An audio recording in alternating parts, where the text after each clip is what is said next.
Yo guys, so this is the new channel Unfiltered Football, where we're talking about our honest opinions about Prem football and Champions League football. And I'm glad to be joined by Mason. How are you, mate? I'm all right. I'm all right. How are you doing? I'm good, man. I'm good, man. Glad to be back in some sort of capacity. Yep.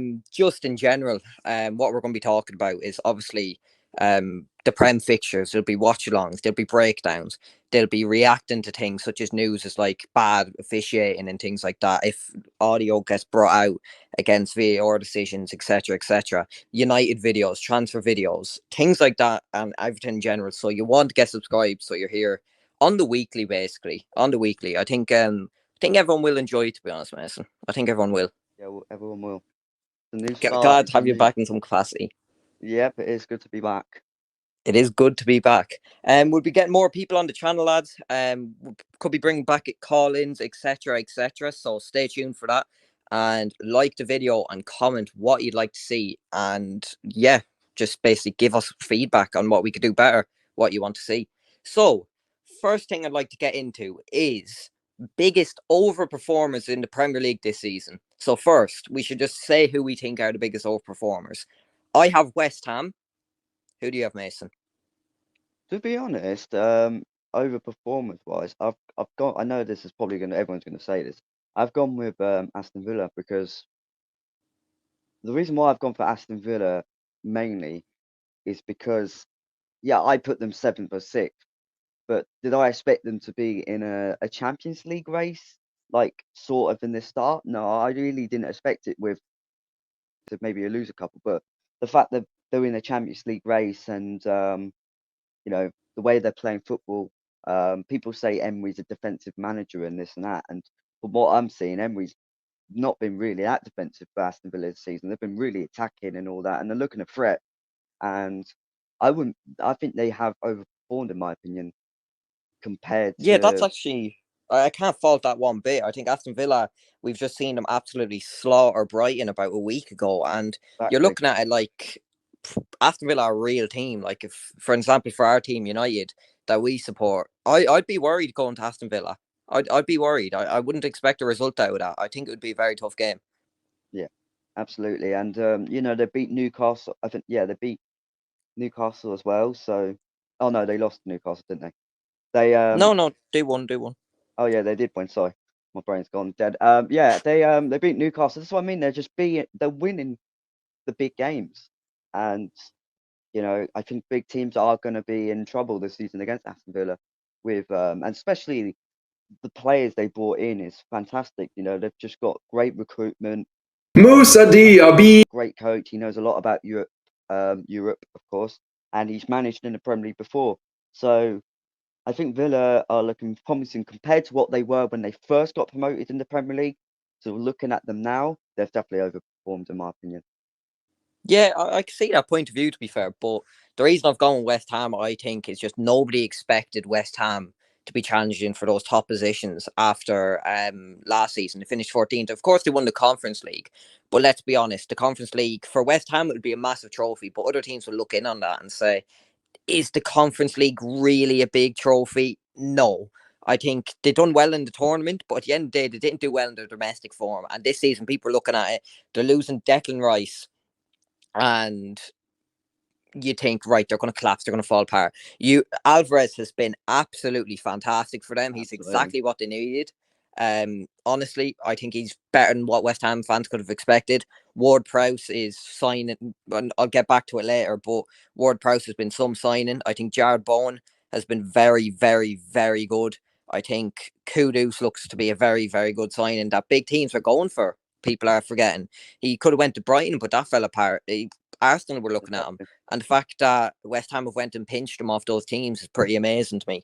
And I think he will be a player where in a year or two you're going, is he going to take that step up, go to United, go to Real Madrid? I think he's an amazing player. He's an amazing player. I think I would have loved him at United personally, even as an option for the wing, because he's been playing. He's been playing there pretty much for West Ham, trying to fit him in, and he hasn't even started games yet. He's Mm. been coming off the bench in the league, and that just tells you how well West Ham are playing in a way that they have this depth that Kudus is on the bench And Yeah, their defense has been playing well. I think Aguard's been a bit. He's been a bit rocky, giving away a few pens. I think Mavropanos has been signed for that reason, though, where he'll come into the team ahead of Zuma, ahead of Aguard. And I think West Ham might drop off.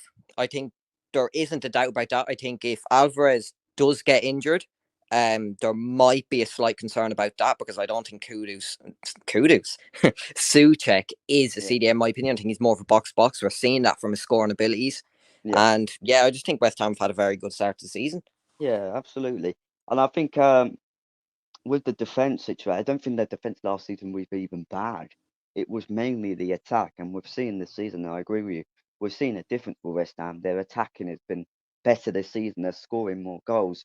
But I don't think they were defensively bad last year. I think they were more stronger in the back, and Moyes was playing more defensive last season because he knew that he had no attack literally. And I think this season we're seeing that he's brought new attackers in and he's playing more attacking. Personally, I would have got a new striker Mm. because I think Antonio always plays well for the first few months and then he starts dropping off.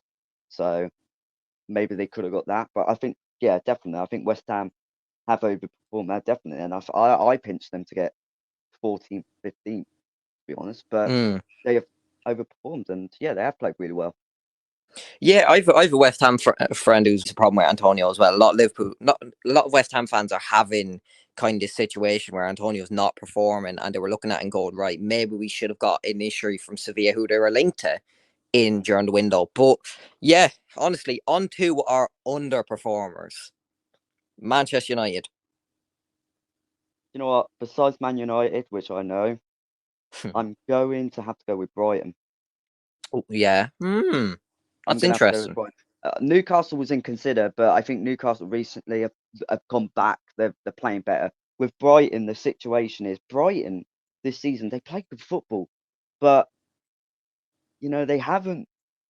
I kind of saw that they were going to. I put in my prediction video for them to be eighth or ninth because I thought maybe that Europe would have cost them this season. And we're seeing that maybe in Europe they're not playing well. They haven't won a game yet in Europe, and in the Premier League they're getting beaten by Aston Villa, and you know um, they're just not playing well. And they lost to West Ham too, didn't they? And they had Mm-hmm. West Ham had 20 possession. I think it was 20 possession West Ham in that game, and they still won that game. You know, I kind of saw it coming, but at the same time, with the recruitment I saw and the manager they've got, I thought they would still play well, but they've underperformed this season completely, and the results they've had has been dreadful. And I think they have underperformed pretty much, and they've lost some good important games this season so far, you know, and not won like the Europe, for example, not winning those two games. Like the first game in Europe was the easiest game they've had in the group, and they didn't win that game. So that shows to you that they are kind of dropped off this season, and I think they haven't underperformed, you know, and it could get worse. I think it could get worse for Brighton. I think it will get worse, you know, for Brighton, unfortunately, because they play good. Why you play good football if you haven't got the players either fit the style or are not good enough for the tactics, they're not going to play well. And you know, unfortunately, it's just not well. And I think they have underperformed for me personally. I think that is a good twist. To be fair, I wasn't expecting you to say Brighton, but I think some people are saying Brighton are going to finish higher up. Some people are saying Brighton are going to get some new recruitments in and they're going to climb up the table with De Zerbi as coach. But I think people have looked at it and went, right, give Brighton possession. We'll sit back. We'll counter attack because let's be honest, Duncan Webster aren't the fastest. No. Like people know that West Ham game was a prime example of it. West Ham knew they can get at that defense. They knew they can go and score goals against it, even if they only have 20% possession. And that's exactly what they did. And I think at the end of the day, Brighton, the way you look at it is, I don't care how attractive or whatever you look on the ball, you need to be getting results. Mm. So on to United, my pick for underperforming. I think many people said United would finish third. I think I even had them as second. I think I had them as second in my predictions. I put them Um, third. mm, first or third? Third. I didn't put the All first right, my on. bad, my bad. But I think we look like we lack identity, which is a shock to me. I thought we were going to improve this season, considering last season we had no identity either, but we won games based on a strong defense, and that is David De Gea made saves but made mistakes, and we couldn't play our brand of football. So I was assuming we'd get a new keeper in and we'd start playing better football because we've ball playing goalkeeper. Now Andrew Onana's came in and he's been absolutely dreadful. I think he looks like he couldn't catch a cold. That shot against Brentford, everyone's trying to say it's not his fault. It's not his fault. They shouldn't be allowed to It is. shoot.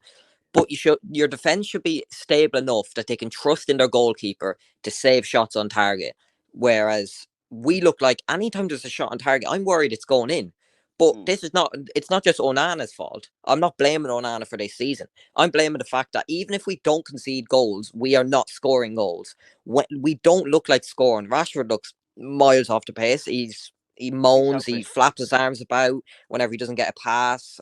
Hoyland looks fair play to the lad, gets no service. Scored two against Galatasaray. That second chance was just him. Um, Anthony only back. Pellistri, I don't see it yet. Garnacho looks a threat, but is not getting game time. Um, and Sancho needs to go. I think that situation's gone toxic. Yes, I know we've had injuries. I think we don't have a left back and everything. But let's be honest, you can play better under the circumstances. Not having a left back is not an excuse for playing bad each game and getting bet by Crystal Palace 1-0 while we create 4 shots on target in 90 minutes with 700 passes. Casemiro obviously has been abysmal. I don't care what anyone says. He looks lost. He looks like an old man. He's jogging back when he loses the ball. He's lunging in at last ditch challenges every time. He's doing it, trying to at least lunge in 6 times a game. I think Amrabat's come in and looks solid when he played CDM or moves into that inverted role when we're on the attack defensively wise.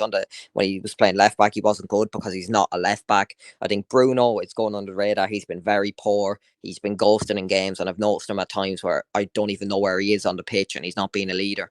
I think a lot of those Exactly. factors, including Ten Hag, Ten Hag's got a lot wrong this season. He's a lot to speak for, and after this international break, he really needs to get this team going. Yeah, and he needs to be a bit more ruthless. It's a bit obvious. He Spot. needs to be more ruthless because the fact that is that people can say Rashford's still the star player. You know, he should still play. It doesn't matter if you can drop Cristiano Ronaldo, right, and sell the #1 keeper. You can put Rashford on that bench, and you can say you need to play well. You know, I don't care. Garnacho came on against Brentford and started playing well. How many times has Garnacho got to play well to not start over Marcus Rashford? I don't care if Marcus Rashford is, was good last season.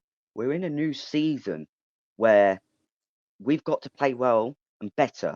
We've got to win trophies, of course, and we maybe should be challenging for the title. Maybe try and fight for the title this season because as much as we've got bad owners, you know, he's got the players in. We've got pretty much a better squad than our season, if you think of it. You know, I think, with the injury situation, we've got Maino now coming back. I think he should be, after watching him in pre-season, I'd give that lad a chance next to Wan-Bissaka's Amrabat. back, Wan-Bissaka's back. I so don't think Dalot can play left back. Dalot can play left back. I think Dalot's played well. I think people criticise Dalot too much and say he's a bad defensive player because people judge him because he's attacking right back. But he's done nothing wrong. We've got Reguilon coming back too, so then we've got 2 left backs. And we've got Amad Diallo. People wanted Amad Diallo to play last season. So we've got him coming back. And so we have got players back, I don't want Scott McTominay playing. Right. Yeah. He played well. He got the goal.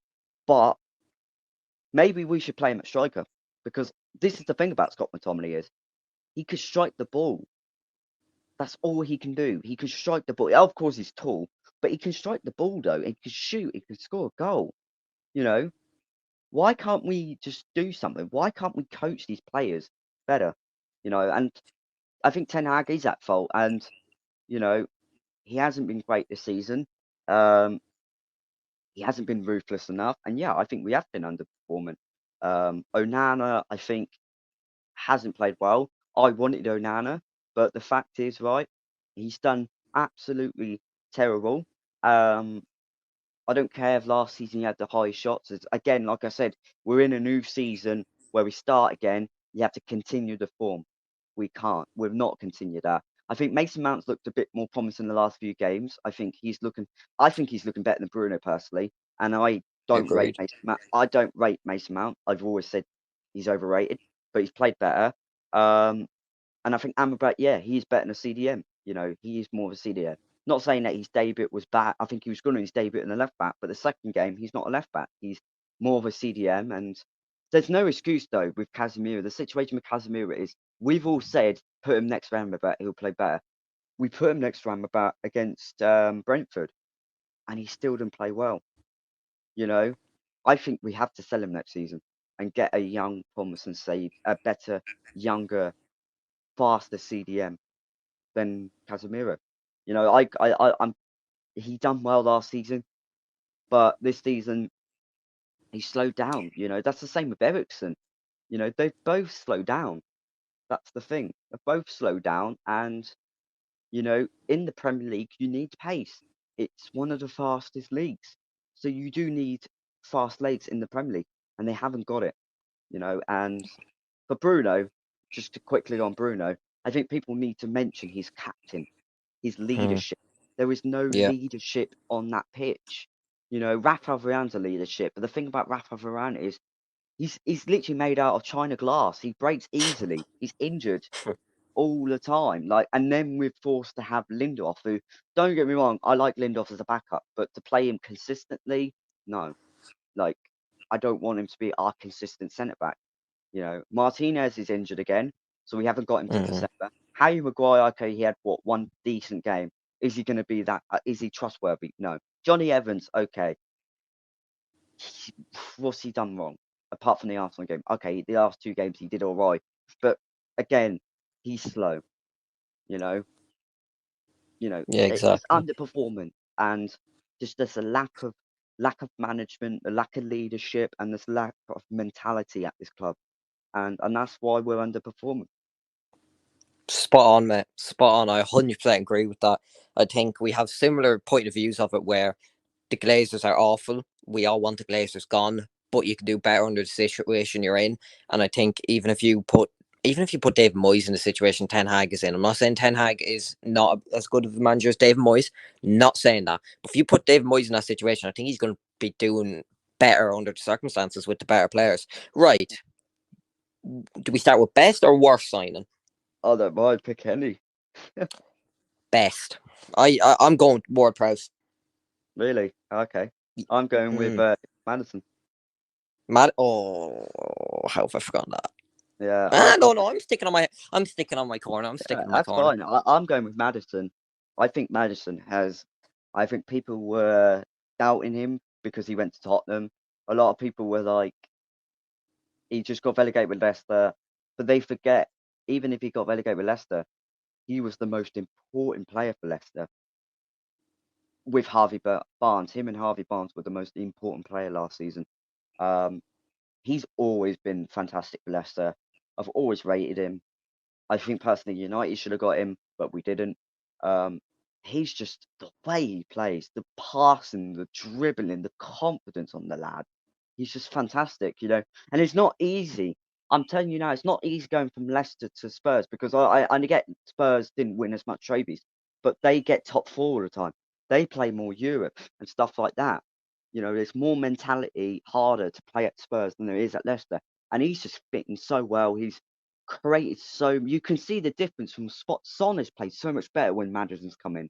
Madison's just created so much chances. His passing's been brilliant. He's just looked absolutely brilliant. He looks like he's been there for years, and he hasn't. You know, he's been a fantastic side, and he wasn't even expensive. That's the thing. He costs less than Bruno Fernandes. He costs less than Mason Mm. Mount. You know, he costs less than was it Brendan Johnson from Forest? I think he costs either the same amount, Yeah, yeah.